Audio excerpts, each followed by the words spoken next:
Gustavo Adolfo Bécquer, El rayo de luna. Yo no sé si esto es una historia que parece cuento o un cuento que parece historia. Lo que puedo decir es que en su fondo hay una verdad muy triste, de la que acaso yo seré uno de los últimos en aprovecharme, dadas mis condiciones de imaginación. Otro, con esta idea, tal vez hubiera hecho un tomo de filosofía lacrimosa. Yo he escrito esta leyenda que, a los que nada vean en su fondo, al menos podrá entretenerles un rato. 1. Era noble, había nacido entre el estruendo de las armas, y el insólito clamor de una trompa de guerra no le hubiera hecho levantar la cabeza un instante, ni apartar los ojos un punto del oscuro pergamino en que leía la última cántiga de un trovador. Los que quisieran encontrarle no le debían buscar en el anchuroso patio de su castillo, donde los palafreneros domaban los potros, los pajes enseñaban a volar a los halcones y los soldados entretenían los días de reposo en afilar el hierro de su lanza contra una piedra.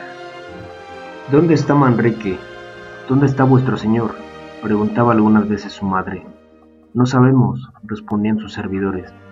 ¿Acaso estará en el claustro del monasterio de la Peña, sentado al borde de una tumba, prestando oído a ver si sorprende alguna palabra de la conversación de los muertos, o en el puente, mirando correr unas tras otras las olas del río por debajo de sus arcos, o acurrucado en la quiebra de una roca y entretenido en contar las estrellas del cielo, en seguir una nube con la vista, o contemplar los fuegos fatuos que cruzan como exhalaciones sobre el haz de las lagunas? En cualquier parte estará, menos en donde esté todo el mundo. En efecto, Manrique amaba la soledad, y la amaba de tal modo que algunas veces hubiera deseado no tener sombra, porque su sombra no le siguiese a todas partes. Amaba la soledad, porque en su seno, dando rienda suelta a la imaginación, forjaba un mundo fantástico, habitado por extrañas creaciones, hijas de sus delirios y sus ensueños de poeta, porque Manrique era poeta, tanto que nunca le había satisfecho las formas en que pudiera encerrar sus pensamientos, y nunca los había encerrado al escribirlos. Creía que entre las hojas ascuas del hogar habitaban espíritus de fuego de 1000 colores, que corrían como insectos de oro a lo largo de los troncos encendidos, o danzaban en una luminosa ronda de chispas en la cúspide de las llamas, y se pasaba las horas muertas sentado en un escabel junto a la alta chimenea gótica, inmóvil y con los ojos fijos en la lumbre. Creía que en el fondo de las ondas del río, entre los musgos de la fuente y sobre los vapores del lago, vivían unas mujeres misteriosas, hadas, sílfides u ondinas, que exhalaban lamentos y suspiros, o cantaban y se reían en el monótono rumor del agua, rumor que oía en silencio intentando traducirlo. En las nubes, en el aire, en el fondo de los bosques, en las grietas de las peñas, imaginaba percibir formas o escuchar sonidos misteriosos, formas de seres sobrenaturales, palabras ininteligibles que no podía comprender. Amar. Había nacido para soñar el amor, no para sentirlo.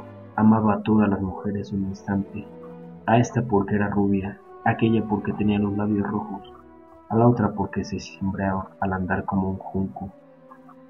Algunas veces llegaba su delirio hasta el punto de quedarse una noche entera mirando a la luna, que flotaba en el cielo entre un vapor de plata, o a las estrellas, que temblaban a lo lejos como los cambiantes de las piedras preciosas. En aquellas largas noches de poético insomnio exclamaba: si es verdad, como el prior de la Peña me ha dicho, que es posible que esos puntos de luz sean mundos, si es verdad que en ese globo de nácar que rueda sobre las nubes habitan gentes, ¿qué mujeres tan hermosas serán las mujeres de esas regiones luminosas? Y yo no podré verlas, y yo no podré amarlas. ¿Cómo será su hermosura? ¿Cómo será su amor? Manrique no estaba aún lo bastante loco para que le siguiesen los muchachos, pero sí lo suficiente para hablar y gesticular a solas, que es por donde se empieza. 2. Sobre el Duero, que pasaba lamiendo las carcomidas y oscuras piedras de las murallas de Soria, hay un puente que conduce de la ciudad al antiguo convento de los templarios, cuyas posesiones se extendían a lo largo de la opuesta margen del río. En la época a que nos referimos, los caballeros de la orden habían ya abandonado sus históricas fortalezas, pero aún quedaban en pie los restos de los anchos torreones de sus muros, y aún se veían, como en parte se ven hoy, cubiertos de hiedra y campanillas blancas los macizos arcos de su claustro, las prolongadas galerías ojivales de sus patios de armas, en las que suspiraba el viento con un gemido, agitando las altas hierbas. En los huertos y en los jardines, cuyos senderos no hollaban hacía muchos años las plantas de los religiosos, la vegetación abandonada a sí misma, desplegaba todas sus galas, sin temor de que la mano del hombre la mutilase, creyendo embellecerla.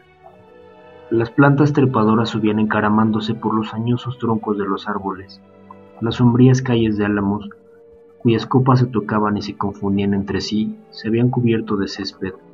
Los cardos silvestres y las ortigas brotaban en medio de los enarenados caminos, y en los trozos de fábrica, próximos a desplomarse, el jaramago, flotando al viento como el penacho de una cimera, y las campanillas blancas y azules balanceándose como un columpio sobre sus largos y flexibles tallos, pregonaban la victoria de la destrucción y la ruina.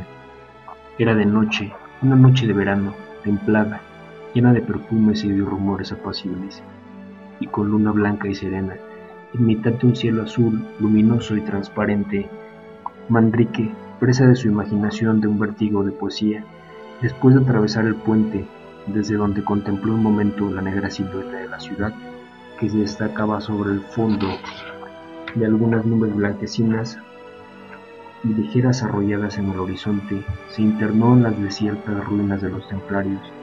La medianoche tocaba a su punto. La luna, que se había ido remontando lentamente, estaba ya en lo más alto del cielo, cuando al entrar en una oscura alameda que conducía desde el derruido claustro a la margen del Duero, Manrique exhaló un grito leve y ahogado, mezcla extraña de sorpresa, de temor y de júbilo. En el fondo de la sombría alameda había visto agitarse una cosa blanca, que flotó un momento y desapareció en la oscuridad, la orla del traje de una mujer que había cruzado el sendero y se ocultaba entre el follaje, en el mismo instante en que el loco soñador de quimeras o imposibles penetraba en los jardines. Una mujer desconocida, en este sitio, a estas horas, esa es la mujer que yo busco, exclamó Manrique y se lanzó en su seguimiento, rápido como una saeta. 3. Llegó al punto en que había visto perderse entre la espesura de las ramas a la mujer misteriosa. Había desaparecido. ¿Por dónde? Allá lejos, muy lejos, creyó divisar por entre los cruzados troncos de los árboles como una claridad o una forma blanca que se movía.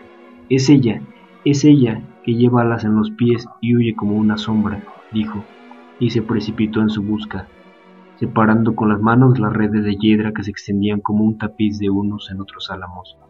Llegó, rompiendo por entre la maleza y las plantas parásitas, hasta una especie de rellano que iluminaba la claridad del cielo.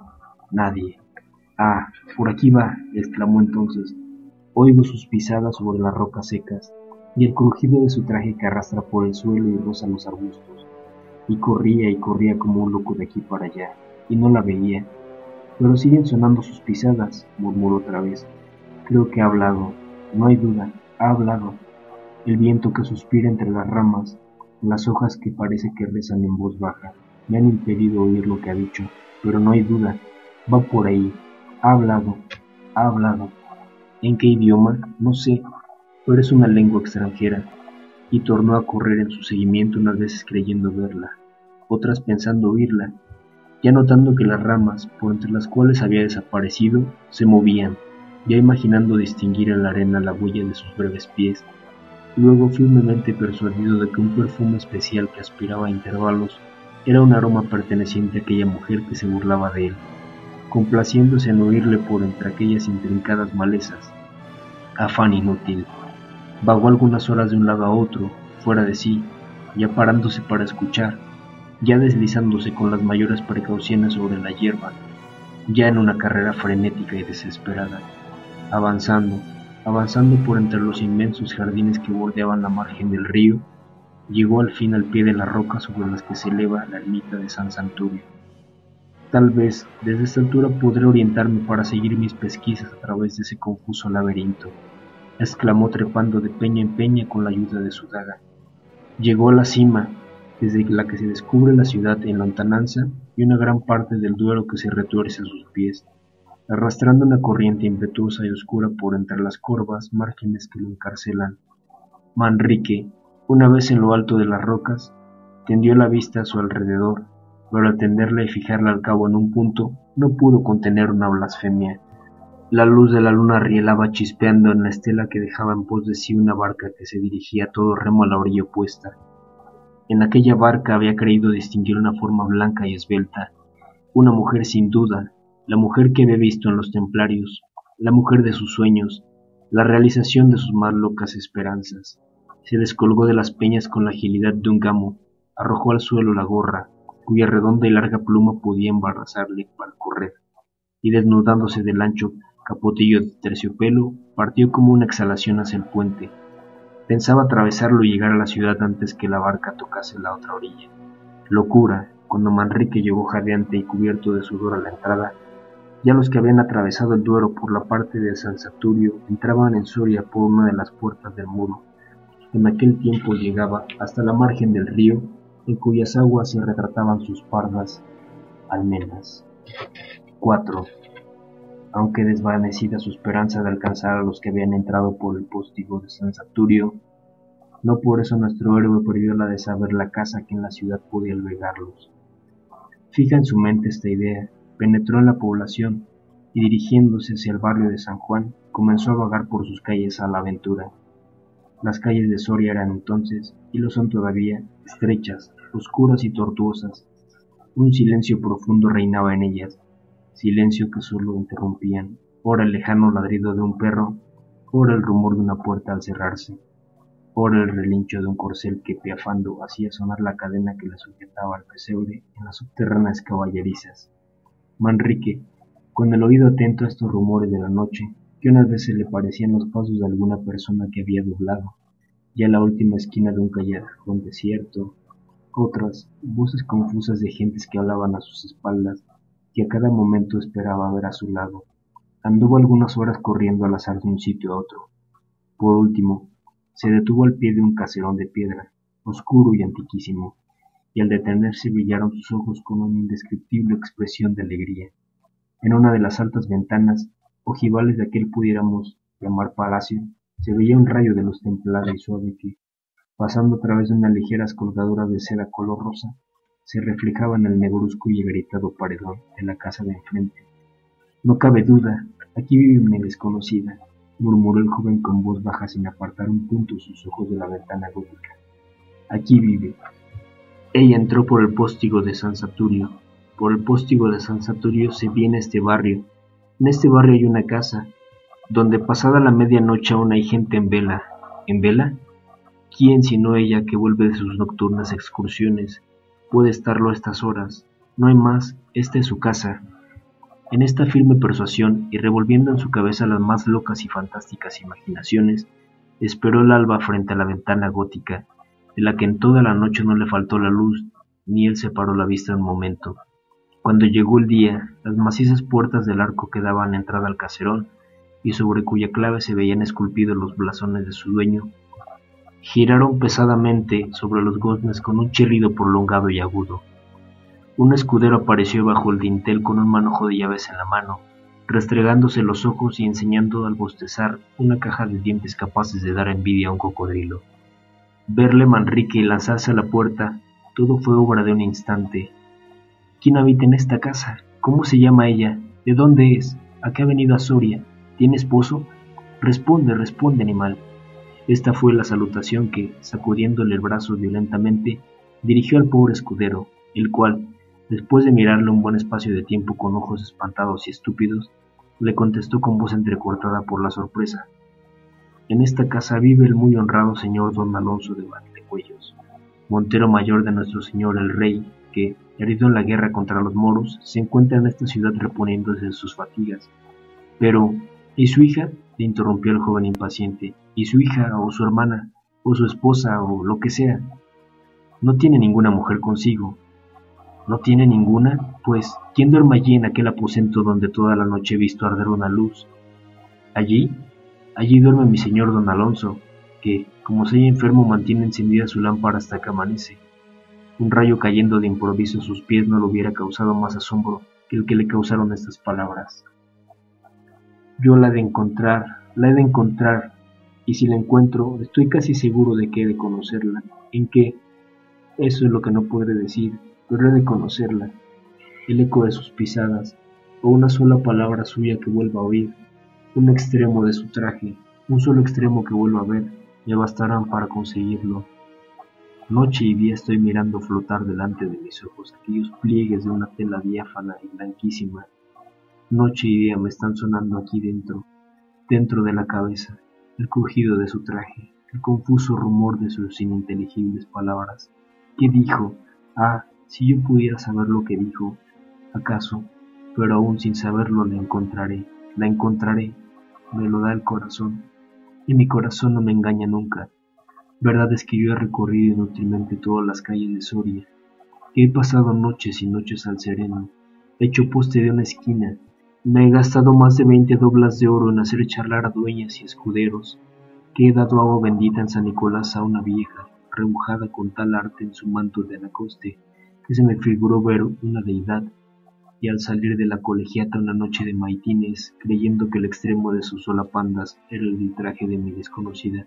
Pero no importa, yo la he de encontrar, y la gloria de poseerla excederá seguramente al trabajo de buscarla. ¿Cómo serán sus ojos? Deben ser azules, azules y húmedos, como el cielo de la noche. Me gustan tanto los ojos de ese color, son tan expresivos, tan melancólicos, tan... Sí, no hay duda, azules deben de ser, azules son seguramente, y sus cabellos negros, muy negros y largos para que floten. Me parece que los vi flotar aquella noche al par que su traje, y eran negros, no me engaño, no, eran negros. Y qué bien sentan unos ojos azules, muy rasgados y adormidos, y una cabellera suelta, flotante y oscura, a una mujer alta, porque ella es alta, alta y esbelta como esos ángeles de las portadas de nuestras basílicas, cuyos ovalados rostros envuelven en un misterioso crepúsculo a las sombras de sus doseles de granito.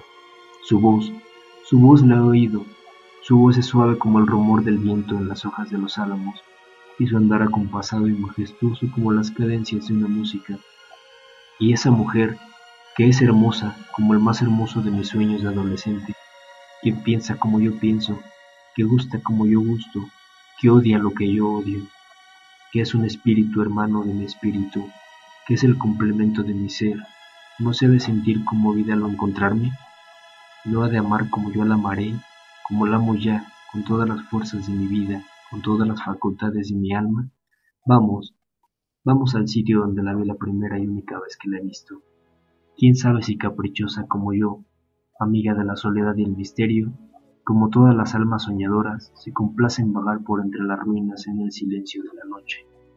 2 meses habían transcurrido desde que el escudero de don Alfonso de Valdecuellos desengañó al iluso Manrique, 2 meses durante los cuales en cada hora había formado un castillo en el aire, que la realidad desvanecía con un soplo, 2 meses durante los cuales había buscado en vano a aquella mujer desconocida, cuyo absurdo amor iba creciendo en su alma, merced a sus más absurdas imaginaciones, cuando después de atravesar, absorto en estas ideas, el puente que conduce a los templarios, el enamorado joven se perdió entre las intrincadas sendas de sus jardines. 6. La noche estaba serena y hermosa, la luna brillaba en toda su plenitud en lo más alto del cielo, y el viento suspiraba con un rumor dulcísimo entre las hojas de los árboles. Manrique llegó al claustro, tendió la vista por su recinto y miró a través de las macizas columnas de sus arcadas. Estaba desierto. Salió de él, encaminó sus pasos hacia la oscura alameda que conduce al Duero. Aún no había penetrado en ella, cuando de sus labios escapó un grito de júbilo. Había visto flotar al instante y desaparecer el extremo del traje blanco de la mujer de sus sueños, de la mujer que llamaba como un loco.